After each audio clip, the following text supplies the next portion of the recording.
Hello everyone, welcome again in this online platform of Ingenious Classes for you। मैं विकास कुमार। आज आप लोग को जैसा कि बोर्ड पे ऑलरेडी डायग्राम दिख रहा होगा, बहुत लोग समझ गए होंगे ये एक बॉयलर का डायग्राम है और इस बॉयलर का नाम है लामोंट बॉयलर। इससे पहले already Wilcox Babcock boiler, Cochran boiler का लेक्चर ऑलरेडी अपलोडेड है, तो वो सब बॉयलर भी डिटेल में आपको समझना है बहुत ही आसान तरीके से। आप जरूर प्लेलिस्ट में जाएं थर्मल इंजीनियरिंग का, वहाँ से ये सीरीज आपको बॉयलर का लेक्चर वाला ये वहाँ पे अपलोडेड है, तो वहाँ से मिल जाएगा। ये बॉयलर आज इस लेक्चर में डिस्कस करेंगे लामोंट बॉयलर, है ना। लामोंट बॉयलर डिस्कस करेंगे। देखिए ये कंस्ट्रक्शन आपका डायग्राम दिख रहा है, इसमें कौन कौन से मेन पार्ट्स हैं, क्या क्या नेम है, ये सारे पार्ट्स को वन बाय वन बहुत ही अच्छे तरीके से डिस्कस करेंगे। तो आप लेक्चर को जो है वो एकदम स्टार्टिंग से लेकर के एंड तक देखेंगे, जरूर आपको इस बॉयलर से रिलेटेड हर एक इन्फॉर्मेशन आपको मिल जाएगा। कोई भी इन्फॉर्मेशन में कोई प्रॉब्लम नहीं होगा, हर एक इन्फॉर्मेशन आपको मिलेगा। तो चलिए स्टार्ट करते हैं। इस बॉयलर का क्या नाम है? Lamont boiler. Lamont boiler, Lamont boiler. अब ये बॉयलर के बारे में कुछ बातें करें बेसिक। तो लामोंट बॉयलर को ना, लामोंट बॉयलर कौन इन्वेंट किया? तो सबसे पहले थोड़ा समझें। तो इट इज इन्वेंटेड बाय, है ना, इट इज, या आप ऐसे लिखें, it was invented, it was invented, it was invented by Douglas Lamont. किसके द्वारा? तो डगलास लामोंट इनको, ये बॉयलर को क्या किए थे? इन्वेंट किए थे इन 1925। चीज़ों को समझेंगे। एक्चुअली में 1925 में डगलास लामोंट ये बॉयलर को इन्वेंट किए थे। और ये थोड़ा डिटेल में चीज़ों को समझे ना मेरे प्यारे दोस्तों।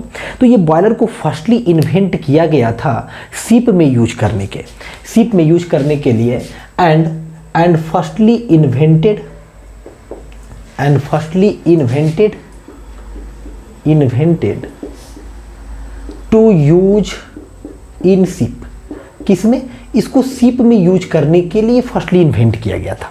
शिप में यूज करने के लिए मतलब मैरीन के केस में, ठीक है, यानी कि शिप में जो पानी जहाज जिसको बोलते हैं, यानी कि उसमें यूज करने के लिए इस बॉयलर को इन्वेंट किया गया। तो कौन इन्वेंट किए थे? तो डगलास लामोंट नाम के एक साइंटिस्ट थे, वो इन्वेंट किए थे। अब ये जो बॉयलर है आप जानते हैं प्रीवियस लेक्चर से ही कि बॉयलर एक क्लोज्ड वेसल होता है। और जिसमें क्या करते हैं बॉयलर में हम लोग? तो बॉयलर से जो है वाटर स्टीम में कन्वर्ट किया जाता है। Water gets converted into steam by using boiler. और बॉयलर में जो मेन सोर्स होता है ना हीट का, वो कोल बर्न करके हम लोग यूज करते हैं। थर्मल पावर प्लांट में से बॉयलर आपको देखने को मिलेगा, ठीक है। तो ये आपका कौन सा बॉयलर है? तो आप क्लियरली देख पा रहे हैं कि हम लिखे हुए हैं ना, ये this is Lamont boiler, this is Lamont boiler, ठीक है। किस तरह का बॉयलर है? इसका नाम क्या है? Lamont boiler. सिमेटिक डायग्राम जो है ऑलरेडी आपको यहाँ पे दिख रहा है। कुछ हम इस बॉयलर से रिलेटेड इंपॉर्टेंट पार्ट से डिस्कस करते हैं, जिसमें से सेकेंड पॉइंट आप चीज़ों को समझेंगे। ये जो है ये इन्वेंट किनके द्वारा, ये तो आपको समझ में आ गया। It is a vertical axis, है ना, या vertical drum axis boiler, vertical drum axis boiler, vertical drum axis boiler. देखिए इसका ना आप देख ही पा रहे हैं कि वर्टिकल है, ड्रम एक्सिस क्या है? Vertical axis drum axis boiler. और भी क्या है? Internally fired furnace. ऑलरेडी आपको दिख रहा है कि इंटरनली फायर्ड फर्नेस है, internally fired furnace, internally fired furnace. और भी साथ ही साथ कुछ बातें और भी कॉमा में लिखे। तो ये एक बॉयलर जो है ना, इंटरनली फायर्ड फर्नेस तो है।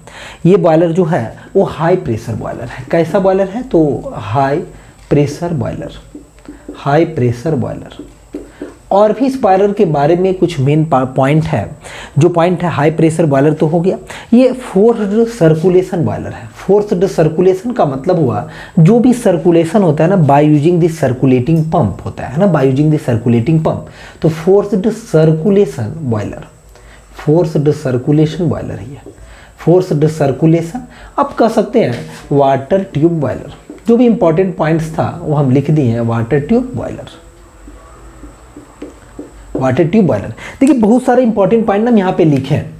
इंटरनली फायर्ड फर्नेस, ये बात याद रखेंगे आप। हाई प्रेशर बॉयलर है। कैसा प्रेशर है? High pressure. फोर्स्ड सर्कुलेशन है। और कैसा है? वाटर ट्यूब बॉयलर है। वाटर ट्यूब बॉयलर है। कैसा बॉयलर है? Water tube boiler. कुछ इंपॉर्टेंट पॉइंट्स जो है वो आपको यहीं से बहुत कुछ निकल करके आ जाएगा। ये वाटर ट्यूब बॉयलर है। इस बॉयलर का यदि थोड़ा सा डिसएडवांटेज समझे ना, सबसे पहले डिसएडवांटेज के बारे में समझे, तो जो सबसे बड़ा डिसएडवांटेज है ना इस बॉयलर का, वो है बबल का फॉर्मेशन होता है। क्योंकि ट्यूब के अंदर में क्या फ्लो करेगा? वाटर ट्यूब बॉयलर है, मतलब इनसाइड द ट्यूब आपका ट्यूब के अंदर में वाटर फ्लो करेगा, तो बबल का फॉर्मेशन होता है। और due to the bubble formation heat transfer rate decreases. Heat transfer का जो रेट है, फ्लू गैस से वाटर को जो हीट मिलता है, फ्लू गैस से वाटर को जो हीट मिलता है, and that's why the water gets converted into the steam, तो वो चीज़ें कम हो जाता है। किसकी वजह से? Due to the bubble formation inside the tube. Tube के अंदर में बबल फॉर्मेशन, ये सबसे बड़ा इसका डिसएडवांटेज है, सबसे बड़ा डिसएडवांटेज है इसका। और भी चीज़ें हम समझेंगे। चलिए अब हम डायग्राम की तरफ थोड़ा चलते। कुछ इंपॉर्टेंट पॉइंट्स तो आपको हम बता ही दिए यहाँ पे। डायग्राम की तरफ चले तो देखिए पार्ट्स कौन कौन है, वन बाय वन आपको बताते जाते हैं। देखिए इस बॉयलर में ना आपको हम इस लेक्चर में बॉयलर एसेसरीज कुछ बातें हम ये बताएंगे। बॉयलर माउंटिंग से क्या होता है, बॉयलर माउंटिंग से क्या होता है, माउंटिंग्स, ये इंपॉर्टेंट है। बॉयलर माउंटिंग्स एंड एसेसरीज के बारे में भी बताएंगे। एसेसरीज, बॉयलर माउंटिंग्स और एसेसरीज क्या होता है ये बताएंगे। बॉयलर माउंटिंग्स एंड एसेसरीज यहाँ पे इस लेक्चर में आपको ये क्लियरली पता चलेगा, क्योंकि ये भी एक इंपॉर्टेंट पार्ट है। चलिए लिखना स्टार्ट करते हैं। सबसे पहले यदि बात करें तो देखिए यहाँ पे ऑलरेडी लिखा हुआ है फायर ग्रेट है। This is your fire great. ये जो बाहर से दिख रहा है ना डार्क ब्लैक कलर से, ये इसका बाउंड्री वाल हो गया जो बाहर से क्लोज्ड है, बंद है ना।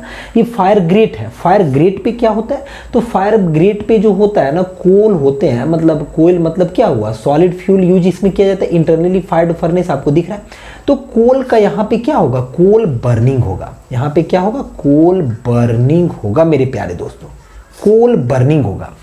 और after coal burning flue gases out, flue gases इससे बाहर निकलेंगे, है ना, इससे फ्लू गैसेस बाहर निकलेंगे। ये देखिए ये क्या है? तो ये जो दिखा रहा है ना, ये आपका फ्लू गैस है। किसका फ्लो को दिखा रहे हैं? फ्लू गैस का। अब फ्लू गैस जो आउट होगा, चीज़ों को समझिए। अब ऑब्वियस से कोल का बर्निंग कैसे हुआ होगा? इधर से कहीं से फायर दूर होगा और फायर इधर से किए होंगे ना, यानी कि यहाँ से फायर किए होंगे, आग लगाए होंगे, इग्नाइट किए होंगे कोयला को, तभी तो जला होगा। तो फ्लू गैसेस देखिए ऊपर की तरफ आएगा, और ऊपर की तरफ आएगा तो यहाँ पे चलिए एक बार हम पार्ट से लिख देते हैं। ये जो ट्यूब्स दिख रहा है ना, ये सब सारा ये आपका इवापोरेटर है। क्या है? इवापोरेटर। समझिएगा चीज़ों को। Evaporator one of the important parts of any boiler. Important parts या मेन बोलिएगा, है ना, important part of any boiler. कोई भी बॉयलर का, कोई भी बॉयलर में ऐसा नहीं होगा कि इवापोरेटर होगा ही नहीं। यदि इवापोरेटर नहीं होने का मीनिंग थोड़ा सा ये आप समझ सकते हैं कि इवापोरेटर नहीं, जैसे कि एक बेंसन बॉयलर होता है जो सुपर क्रिटिकल बॉयलर होता है। सुपर क्रिटिकल बॉयलर में जो होता है लेटेंट हीट का वैल्यू 0 होता है। उसमें ये कहा जाता है there is no need of using evaporator. वहाँ पे आप इवापोरेटर का यूज करने का जरूरत नहीं है। लेकिन इवापोरेटर के अलावा और भी चीज़ें हैं जो वाटर को स्टीम में कन्वर्ट करता है। खैर वो बातें बाद में। इवापोरेटर का काम आप नाम से पता चल रहा है, इवापोरेट करेगा। सबसे पहले वाटर को क्या करेगा? ये इवापोरेट करेगा, वाष्प में कन्वर्ट करेगा, इवापोरेट करेगा। तो this is your evaporator, one of the very very important parts of any boiler. Any boiler, ठीक है। अब देखिए नेक्स्ट जो आपको यहाँ पे दिख रहा है ना, ये आपको क्लियरली विजिबल होगा, है ना। ये वाला हम सारे ट्यूब के बारे में डिटेल में आपको हम कनेक्शन बताएंगे कैसे। This is super heater. ये क्या है? इसका नाम क्या है? सुपर हीटर है। This is super heater and this is economiser. This is economiser. This is economiser and this is your air pre heater. मेरे प्यारे दोस्तों ये क्या है? Air pre heater. Air pre heater, ठीक है। जो भी इंपॉर्टेंट चीज़ें, ये देखिए ये क्या है? यहाँ पे आप लिख सकते हैं ये main steam. Main steam line आप लिख सकते हैं। चलिए मेन स्टीम यहाँ से, और भी कुछ नाम है उसको हम एक बार क्लियरली कर दें। देखिए ये जो ड्रम आपको यहाँ पे दिख रहा है ना, this is the steam separating drum. This is called steam separating drum. This is called steam separating drum. Steam separating drum, ठीक है। और ये यहाँ पे पंप दिख रहा है ना, इस this is called circulating pump. This is called, आपको अच्छे से ना देखें, हम बोल दे रहे हैं ना, this is called circulating pump. This is called circulating pump, इसको सर्कुलेटिंग पंप बोला जाता है। और भी आप और भी चीज़ें कुछ देखिए। अब कहानी को आप समझना स्टार्ट कीजिए। सबसे पहले जो होगा, सबसे पहले यहाँ पे ना एक आपका एक फीड पंप भी लगा रहेगा, जिसको बोल सकते हैं फीड पंप, है ना, फीड पंप। तो फीड पंप का क्या काम होगा, ये फीड करेगा। फीड कहाँ से, एक पंप होगा जिसे फीड करेगा, मतलब ट्यूब को मिलेगा। क्या ट्यूब को मिलेगा, तो ट्यूब को आपको वाटर मिलेगा, ट्यूब को वाटर। फर्स्टली किसके अंदर गया वाटर, तो फर्स्टली आपका इकोनोमाइजर के अंदर गया। एकदम ध्यान से समझिएगा, फर्स्टली किसके अंदर, इकोनोमाइजर के अंदर।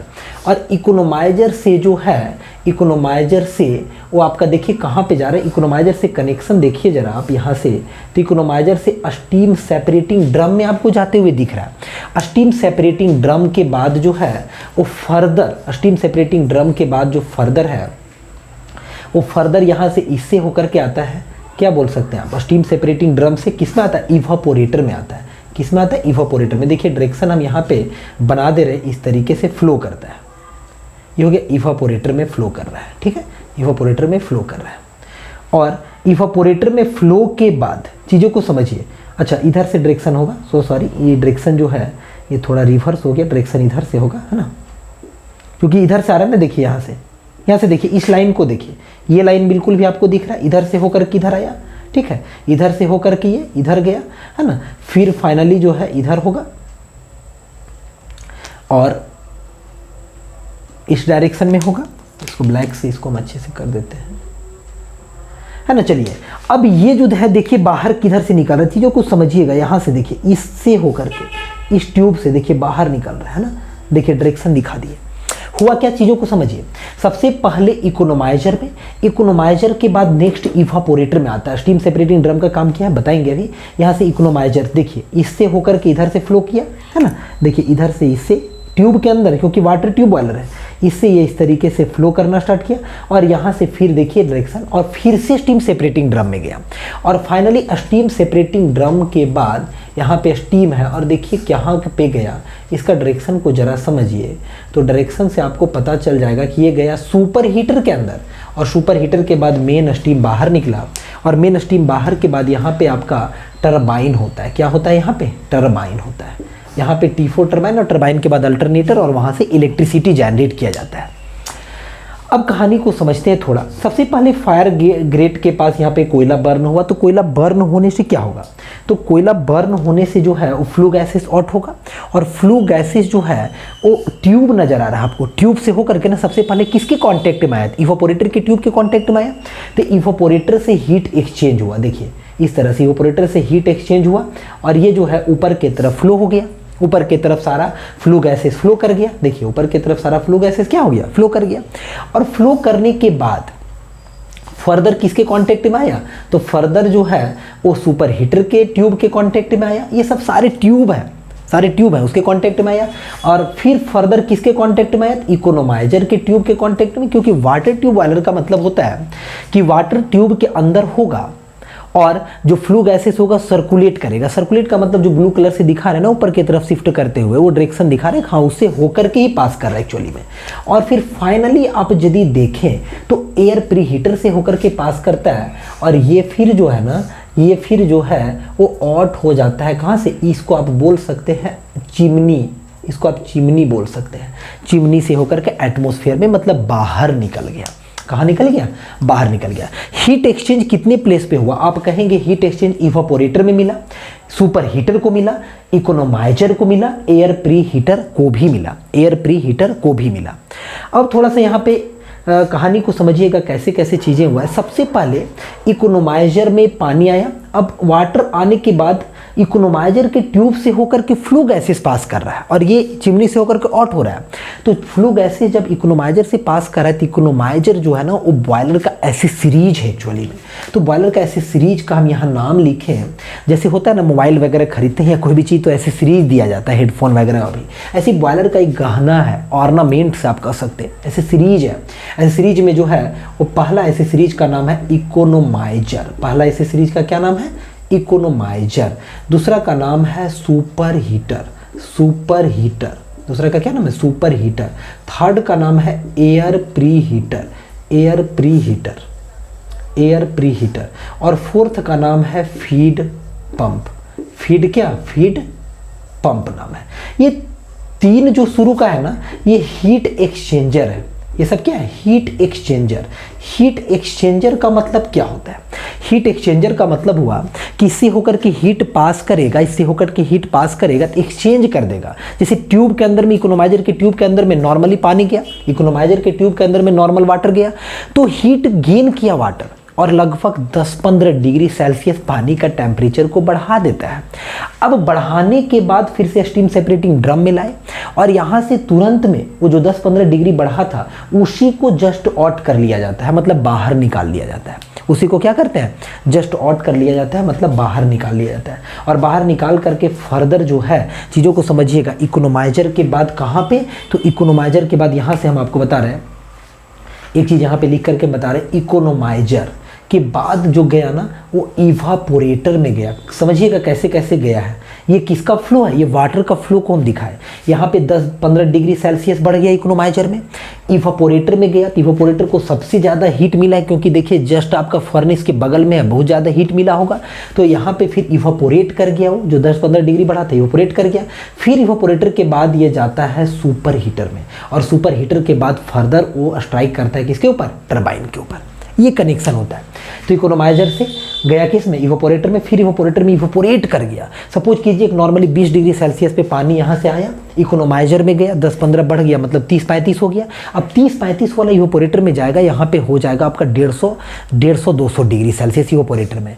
और इवापोरेटर में 200-150 होने के बाद फाइनली इसको जो है वो ले जाते हैं कहाँ से? सुपर हीटर से पास करवाते हैं, क्योंकि सुपर हीटर भी एक हीट एक्सचेंजर है। उससे भी फ्लू गैस कांटेक्ट में आ रहा है, देख रहे हैं ना, फ्लू गैस सारे के कांटेक्ट में आ रहा है, ऊपर चिमनी से होकर के बाहर निकल रहा है फाइनली। तो सुपर हीटर में भी कुछ हीट ऐड होगा, और हीट ऐड होने के बाद जो इवापोरेटर में 200 डिग्री हुआ था वो 200, 250, 300 में कन्वर्ट हो जाएगा, है ना? समझिए, तो 250-300 में कन्वर्ट होगा तो अभी ऐसे टेम्परेचर के साथ प्रेशर भी बढ़ जाएगा। और बेनिफिट सुपर हीटर यूज करने का क्या होगा? हो सकता है थोड़ा बहुत स्टीम का वेट पोर्शन बच गया होगा इवापोरेटर के बाद, और यदि उसी को हम डायरेक्टली स्ट्राइक करवाएंगे टरबाइन के ब्लेड के ऊपर तो टरबाइन में कोरोजन का प्रॉब्लम ला सकता है। तो कोरोजन को कम करने के लिए सुपर हीटर यूज किया जाता है। एक हीट एक्सचेंजर है सुपर हीटर, उसको एकदम फुल्ली ड्राई स्टीम बना देता है। तो जब जैसे फुल्ली ड्राई स्टीम बन गया, सुपर हीटर के बाद टरबाइन पे ले जाते हैं। ये यहाँ से आपको समझ में आ गया। ऐसे सीरीज का मतलब क्या होता है थोड़ा समझिए। बॉयलर ऐसे सीरीज का मतलब होता है, बॉयलर ऐसे सीरीज का मतलब कि यदि आप ऐसे सीरीज यूज नहीं करेंगे तो बॉयलर के फंक्शनिंग में कोई प्रॉब्लम नहीं होगा। एकदम गौर से समझिएगा इस बात को, बॉयलर के फंक्शनिंग में कोई प्रॉब्लम नहीं होगा, लेकिन बॉयलर का एफिशिएंसी कम हो जाएगा। यदि आप ऐसे सीरीज यूज नहीं करते हैं, जो ये 4 नाम आपको दिखाए ये सब नहीं है, तो बॉयलर का फंक्शनिंग में कोई इशू नहीं आएगा, लेकिन बॉयलर का एफिशिएंसी क्या होगा? कम होगा। क्योंकि इकोनोमाइजर कितना बढ़िया है, 10-15 डिग्री सेल्सियस नॉर्मल वाटर का बढ़ा देता है। कैसे बढ़ाता है? तो जो फ्लू गैस आपका चिमनी से होकर के बाहर निकलता मेरे प्यारे दोस्तों, वही फ्लू गैस को यूटिलाइज कर लिया जाता है। यानी कि फ्लू गैस जिस रास्ते से निकल रहा है ना बाहर, उस रास्ते में ही इकोनोमाइजर लगा दिया गया, उसी रास्ते में इवापोरेटर लगा दिया गया। सॉरी, इवापोरेटर तो रहेगा ही, उसी रास्ते में सुपर हीटर लगा दिया गया। तो सुपर हीटर भी चिमनी से तो बाहर निकलना ही था, कुछ अमाउंट जो है बाहर निकलने से पहले गेन कर लिया। इकोनोमाइजर भी वैसे ही गेन कर लिया। तो हीट एक्स्ट्रा हमको बर्न नहीं करना पड़ रहा है, एक्स्ट्रा प्रोड्यूस हीट नहीं करना पड़ रहा है, एक्स्ट्रा कोयला बर्न नहीं करना पड़ रहा है। कोयला उतना ही क्वांटिटी का बर्न हो रहा है, लेकिन वो जो फ्लू गैस ज़्यादा क्वांटिटी ऑफ हीट लेकर के बाहर चिमनी से निकल जाता, उसको हम सेव कर रहे हैं। Save by using economiser, super heater, air pre heater, ये सबसे। और थोड़ा सा एफिशिएंसी क्या कर रहे हैं? ओवरऑल एफिशिएंसी बढ़ाया जा रहा है। आप समझ सकते हैं कि डायरेक्ट मान लीजिए आप 10 डिग्री सेल्सियस का पानी को यदि आप बॉयल करेंगे, स्टीम बनाएंगे 100, और आप मान लीजिए कि इवापोरेटर के अंदर में 30 डिग्री लाए, तो कौन जल्दी से होगा? ऑब्वियसली 30 डिग्री पहले से आएगा, वो जल्दी से होगा ना। 10 डिग्री वाला थोड़ा टाइम लेगा, टाइम भी सेव होगा, बहुत रैपिडली स्टीम का जनरेशन होगा। तो ऐसे केसेस में स्टीम जनरेशन कैपेसिटी अब क्या बोल सकते हैं, एडवांटेज ज़्यादा होता है। इस बॉयलर का लगभग 3 टन जो है per hour steam generating capacity है। लामोंट बॉयलर का 3 ton per hour steam generating capacity. खैर आपको कुछ पार्ट्स के बारे में चीज़ें समझ में आ रहा होगा कि कैसे इस तरह से अरेंज किया जाता है। अब स्टीम सेपरेटिंग ड्रम मतलब क्या होता है, ये नाम से स्टीम को सेपरेट करता है ये, है ना। नॉर्मल जो वाटर का टेम्परेचर वाटर है और स्टीम है, दोनों को ये सेपरेट करता है, अलग करता है। जो भी स्टीम होगा ऊपर की तरफ शिफ्ट करता जाएगा और जो वाटर होगा वो नीचे की तरफ शिफ्ट रहेगा। स्टीम सेपरेटिंग ड्रम का ये काम है।